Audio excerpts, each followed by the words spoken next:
अस्सलाम वालेकुम everyone, welcome to my YouTube channel English language plus literature. तमाम देखने सुनने वालों को मेरा सलाम। उम्मीद है सब ठीक ठाक होंगे, खैर खैरियत से होंगे। आज की वीडियो का टॉपिक है scope of linguistic. Lecture start करने से पहले मैं आपको बताती चलूँ कि इससे पहले जो मैंने वीडियो अपलोड की है वो है व्हाट इज़ लैंग्वेज और दूसरी है व्हाट इज़ लिंग्विस्टिक। तो अगर आपने ये वीडियो नहीं देखी तो जाके पहले वो वीडियो देख लें और इसके बाद इस लेक्चर को सुने ताकि आपको समझने में बहुत ज़्यादा हेल्प मिलेगी। और अगर आप इन वीडियोस का नोट लेना चाहते हैं तो वीडियो के डिस्क्रिप्शन बॉक्स में मैं लिंक प्रोवाइड कर दूंगी, वहाँ पे क्लिक करके आप पीडीएफ की सूरत में नोट्स ले सकते हैं। तो चलें अब ज़्यादा टाइम वेस्ट ना करते हुए अपनी वीडियो स्टार्ट करते हैं। Scope of linguistic. Linguistic today is a subject of study independent of other disciplines. Before the 20th century, the study of language was not regarded as a separate area of study in its own right. It was considered to be a part of studying the history of language or the philosophy of language, and this was known as linguistics but as philosophy. So, linguistic is a modern name which defines a specific discipline in which we study language not in relation to some other area, such as history or philosophy, but language as itself, as it is a self enclosed and autonomous system worthy of study in its own right. It was necessary at the beginning of growth of modern linguistics to define his autonomy of a subject. It was necessary at the beginning of growth of modern linguistics to define its autonomy of subject.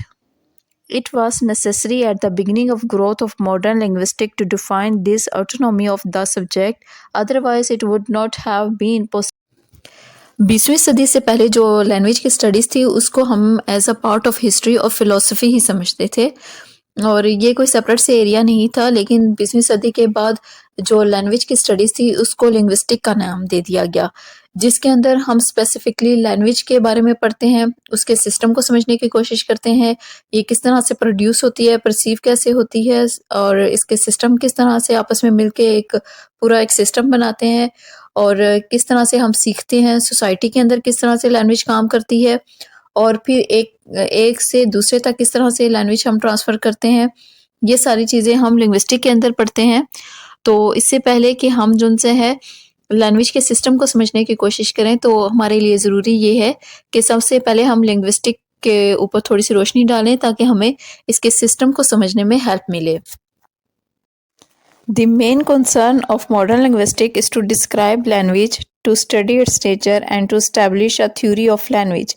That is its aim at studying the component of language system and ultimately arrive at the explanatory statement on how the system works.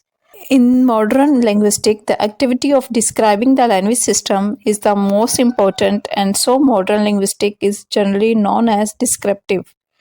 But linguistics has other components as well which fall within its scope, and these include historical and comparative study of language. These differ from the descriptive approach in their emphasis. Otherwise, these approaches also involve description of language. Linguistic को आमतौर पर दो हिस्सों में तकसीम किया जाता है। एक है माइक्रो लिंग्विस्टिक। माइक्रो लिंग्विस्टिक के अंदर हम क्या करते हैं, फोनेटिक्स को स्टडी करते हैं, जिसके अंदर हम पढ़ते हैं साउंड्स के बारे में पढ़ते हैं फोनेटिक्स फोनोलॉजी में, और इसी तरह हम जैसे मॉर्फोलॉजी है उसके अंदर हम वर्ड्स फॉर्मेशन को पढ़ते हैं कि किस तरह से वर्ड्स आपस में साउंड्स मिलके वर्ड्स बनाती हैं। और इसी तरह सिंटैक्स जब हम पढ़ते हैं, सिंटैक्स के अंदर हम ये देखते हैं कि किस तरह से वर्ड्स जो से आपस में मिलके एक मीनिंगफुल सेंटेंस बनाते हैं। सिमेंटिक का मतलब होता है मीनिंगफुल, एक मीनिंगफुल वो सेंटेंस बनाएंगे, और प्रैग्मेटिक का ये मतलब होता है कि अपनी सिचुएशन के लिहाज से, तो उस लिहाज से हम किस तरह से लैंग्वेज को यूज़ करते हैं। यानी कि लिंग्विस्टिक के पार्ट्स को हम डिस्कस करते हैं, और फिर जो मैक्रो लिंग्विस्टिक है उसके अंदर हम कंपैरेटिव लिंग्विस्टिक, हिस्टोरिकल लिंग्विस्टिक और कंप्यूटेशनल लिंग्विस्टिक, इस तरह की लिंग्विस्टिक के बारे में पढ़ेंगे। और जौन सा है डेवलपमेंट ऑफ लिंग्विस्टिक के किस तरह से लैंग्वेज डेवलप हुई, हिस्टोरिकल लिंग्विस्टिक किस तरह से जो लैंग्वेज का ओरिजिन था वो कहाँ से स्टार्ट हुआ और किस तरह से लैंग्वेज की शुरुआत हुई, ये सारी चीज़ें हम लिंग्विस्टिक के अंदर ही स्टडी करते हैं।